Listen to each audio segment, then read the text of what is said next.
सात संगत जी, प्यार से कहना धान नंकार दी,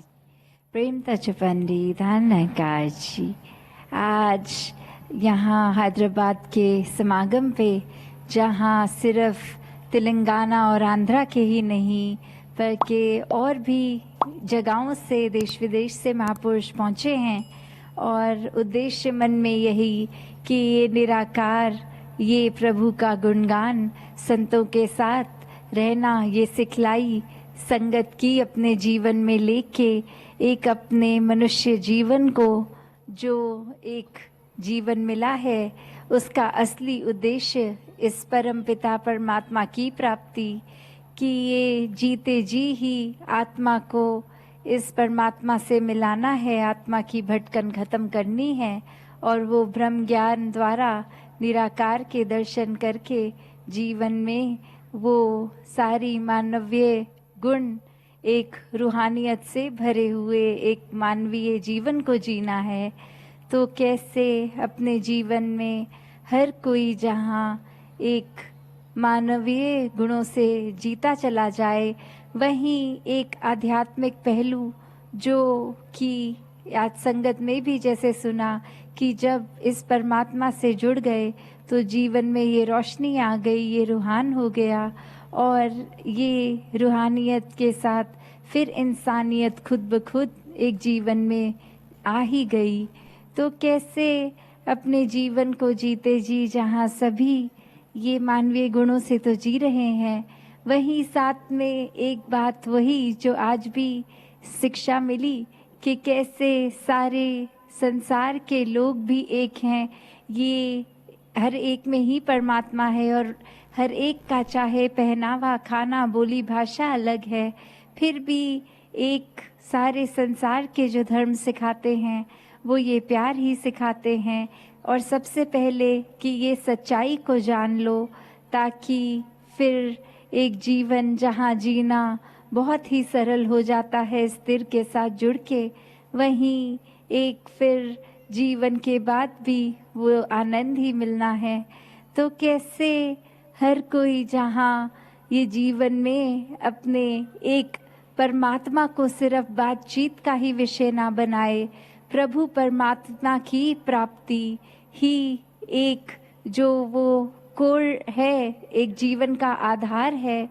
कि धर्म ग्रंथ हर कोई पढ़े मुबारक है, पर जीवन में ये सिर्फ धर्म ग्रंथ को पढ़ लेना, सिर्फ उनको रट लेना, उन पे एक चलना नहीं, तो फिर बात नहीं बनेगी। और हर ग्रंथ पे कैसे चला जा सकता है कि एक बात तो ये होती है, जैसे स्कूल में भी एग्ज़ाम देते हैं, अगर कोई सब्जेक्ट को हम समझ के उसको एग्ज़ाम में जब लिखते हैं तो ज़्यादा अच्छा तरीके से वो लिखा जाता है, और सिर्फ अगर रट के ही चले जाते हैं तो अक्सर हो सकता है किसी को सुनाने में, आंसर लिखने में तो अच्छा कर देंगे, पर जो एक मेन कारण था वो पढ़ाई पढ़ने का, कि वो समझ के लिए था, वो सिर्फ टेम्पररी मेमोरी में डाल के एक पेपर देने के लिए, एग्ज़ाम देने के लिए नहीं था। तो जब अंदर से ही चीज़ ना समझ आई हो तो वो पर्पस डिफीट हो गया, कि एग्ज़ाम में सिर्फ कुछ पल एक रात जाग के पढ़ के ही एक रट लिया, लिख दी, और अगले दिन फिर उसके बाद सब भूल गए। तो उससे ज़्यादा बात तो यही कि जो समझ के पढ़ता लिखता है, तो बात वही कि ये रटना पढ़ना सब मुबारक है, पर समझ सबसे पहले ज़रूरी है। ये परमात्मा को देखे बिना कोई भी कार्य अगर किया जाए तो वो अंधकार ही है। इस परमात्मा की रोशनी में रहकर जब कुछ भी किया जाए तो वो भक्ति है। इसके प्रेम में रहकर एक प्रेमा भक्ति भरा जीवन जिया जा सकता है। ये एक दुनिया में आने का जो बात है वो यही कि जब संसार में प्यार की बात है तो वहाँ साथ ही एक अहंकार की बात, और कैसे एक अहंकार वाले व्यक्ति और वर्सेस जो इस निराकार के आश्रय हर पल जी रहा है, तो वो बात वही आती है कि हर कोई चाहे किसी को जानता हो ना जानता हो, वो ज़्यादा समय अपना उसी के साथ व्यतीत करना चाहेगा जो अपनी वाहवाही ना कर रहा हो। वो इंसान जो एक हर एक को ही प्राथमिकता दे रहा हो, हर एक के साथ ही मीठा बोलता हो, एक खुद को ही संसार में सबसे सयाना, सबसे इंटेलिजेंट ना समझता हो। तो एक कहानी भी दासी को याद आ रही है कि एक म्यूज़िक टीचर पे 2 स्टूडेंट्स गए और एक से जब टीचर ने पूछा कि आप कितना म्यूज़िक जानते हैं, और उत्तर मिला कि कभी मैंने कोई भी वाजा यंत्र नहीं छुआ जीवन में, ना कोई संगीत के प्रति कभी भी कोई दिलचस्पी भी थी, वो बस अभी आई तो सोचा सीख लें। और वहीं दूसरा स्टूडेंट आंसर दे रहा कि मैं ऑलमोस्ट प्रोफेशनल ही हूँ। तो आगे वो टीचर जो बिल्कुल ही एक प्रोफेशनल जो नहीं था, बिल्कुल कभी उसने म्यूज़िक को एक सीखा ही नहीं था, उसको तो कहा आप आ जाओ कल से और आपके लिए फ़ीस नहीं है। और दूसरे व्यक्ति को कहा एक बहुत बड़ी अमाउंट बता के कि यह आपकी फ़ीस है, कल से आ जाओ। और अब वो दोनों ही एक दूसरे से देखकर ये हैरान हो रहे हैं, और जो इतना म्यूज़िक जानता था वो आगे से कह रहा कि मैं तो काफ़ी जानता हूँ, फिर भी गुरुजी ने ऐसा ज़्यादा क्यों फ़ीस लगाई। तो आगे से वो गुरुजी सुन के ये बात कहते हैं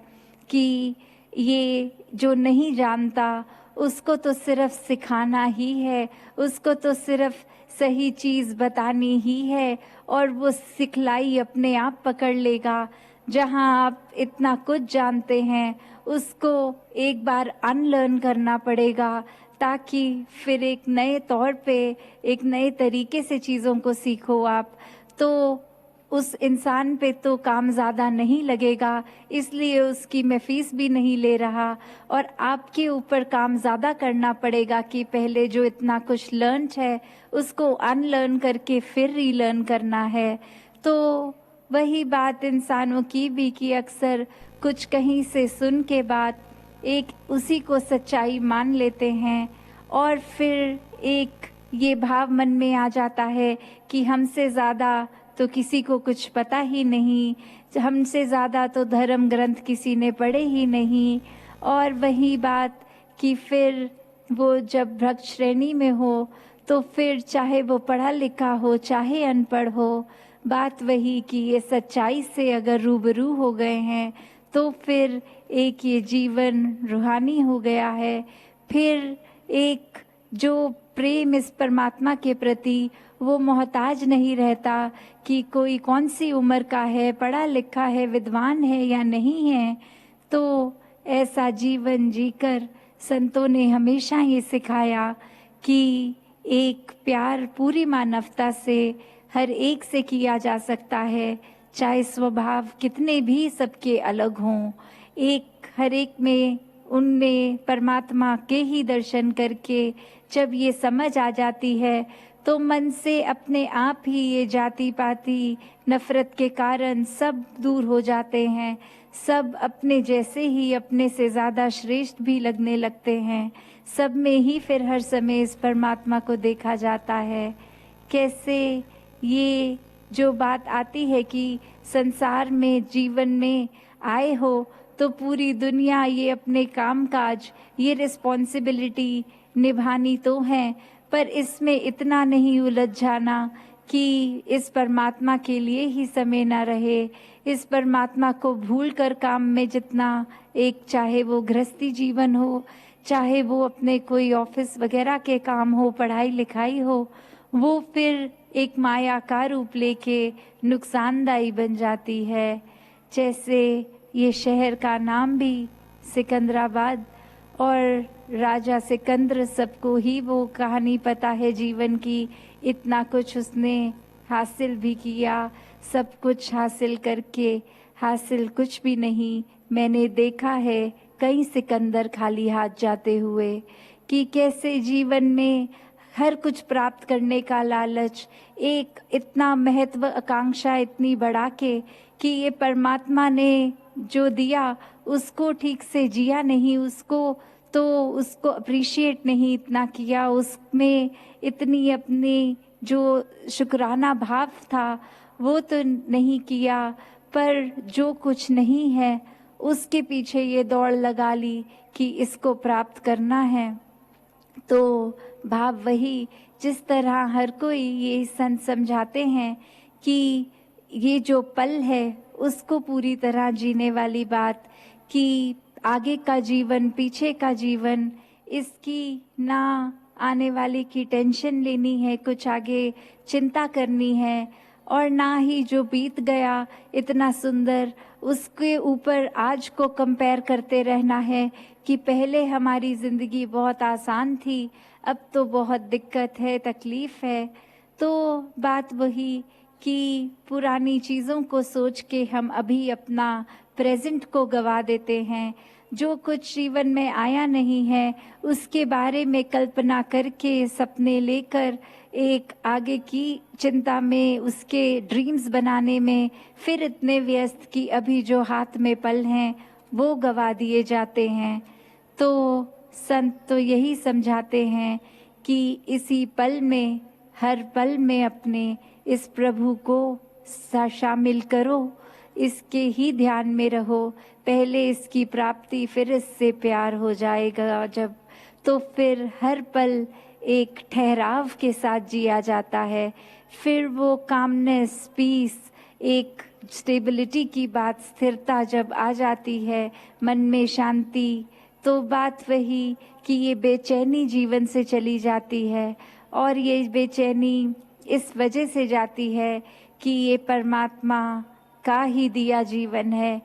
जो भी जिस तरह जिस हालत में वो ही उत्तम है। अपना मेहनत तो हर कोई करता जाए, पर अगर परिणाम स्वरूप कुछ जिस तरह से दिमाग ने सोचा वो अचीव नहीं हुआ, तो भी उसमें यही शुक्राना भाव दातार का कि इससे बेहतर ही कुछ है, तभी ये पूरा नहीं हुआ।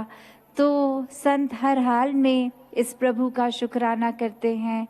कि सिर्फ कोई कंडीशंस भी नहीं लगाते कि अगर कुछ परमात्मा ने हमारे मुताबिक किया तो ही इसका शुक्राना होगा, वरना तो सिर्फ कंप्लेंट्स ही कंप्लेंट्स रहेंगी जीवन में।